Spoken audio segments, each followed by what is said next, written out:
36 stories high. She had been fully fueled throughout the night. The liquid oxygen in her tanks caused ice to form on the outside of the craft.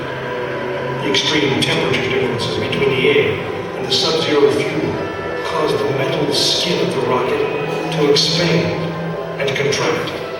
Everyone who was on the pad agreed. It was as though the rocket was alive, breathing, straining at the leash. Earlier in the morning, astronauts Frank Borman, Jim Lovell, and Bill Anders had made their final preparations before taking that long ride out to the waiting spacecraft. The minimum safe distance from Saturn V at liftoff was 3 miles. The reason was simple. When fully fueled, the rocket contained the explosive power of an atomic bomb. As the clock counted down, the astronauts and all of us in launch control went through the pre-flight checks. Our hands on the controls of the most powerful, most complex machine ever built. It had over 2 million separate systems, and to bring these men back alive, everything had to work perfectly. Each individual system had been tested, but what we didn't know was how they would perform when all 2 million began to work together. That moment would come when the countdown clock reached 0.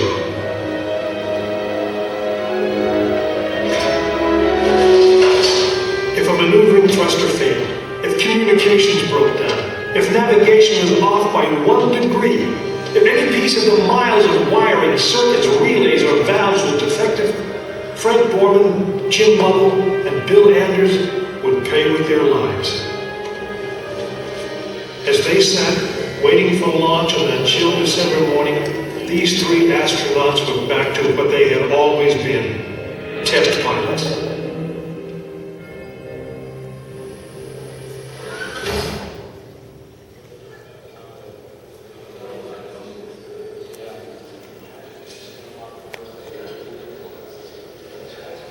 You are now in the final minutes before the launch of Apollo 8, right here where it actually happened.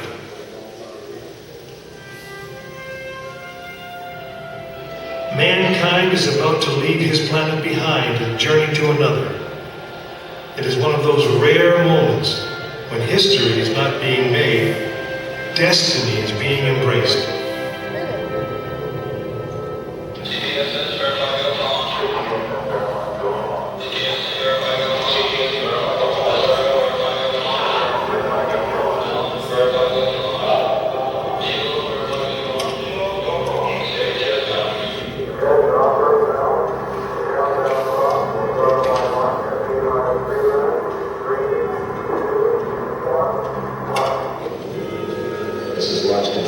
T-minus 3 minutes and counting. We've completed our communications checks with the Apollo 8 astronauts in the cabin, and the communications are go.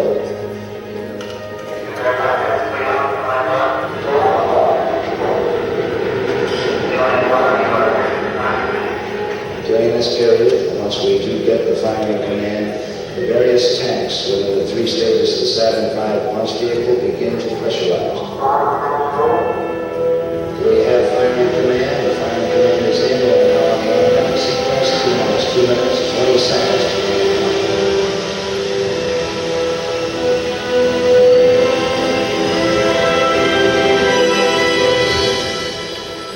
Our status board indicates that all aspects are ready. Instrument unit is ready. Spacecraft ready. Final check of the emergency detection system. That way light also on. First stage preparations are completed. All systems remain okay. We're on. Ready to go to Conway. Stand by, Walter. Okay, you're on. All systems go. T-minus 45 seconds and counting. First stage liquid oxygen tank has been pressurized, and the pressure is still building up. Coming up in 90 seconds, mark T-minus 90 seconds and counting. The Apollo 8 crew standing by, spacecraft commander Frank Borman, Jim Lovell, Bill Anders. We now have a report that the liquid hydrogen tank on the third stage is pressurized. 1 minute 15 seconds.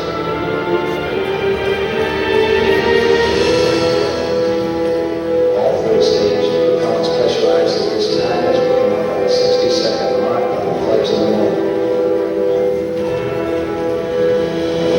T-minus 60 seconds incoming. The vehicle now is completely pressurized. We're coming up on a power transfer shortly.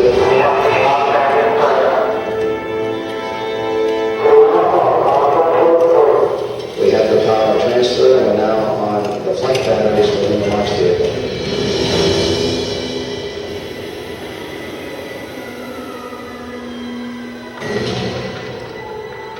Final reports coming from Frank Borman at this time.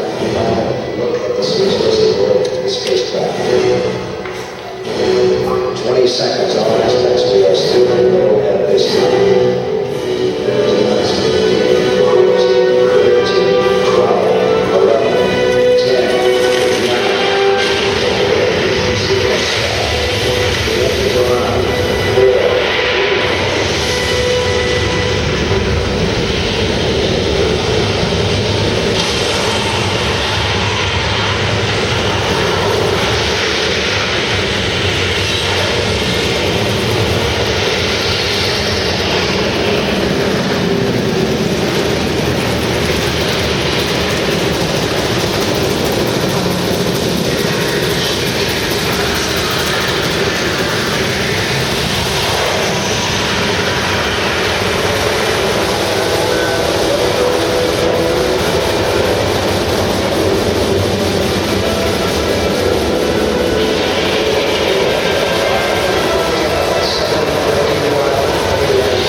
'Cause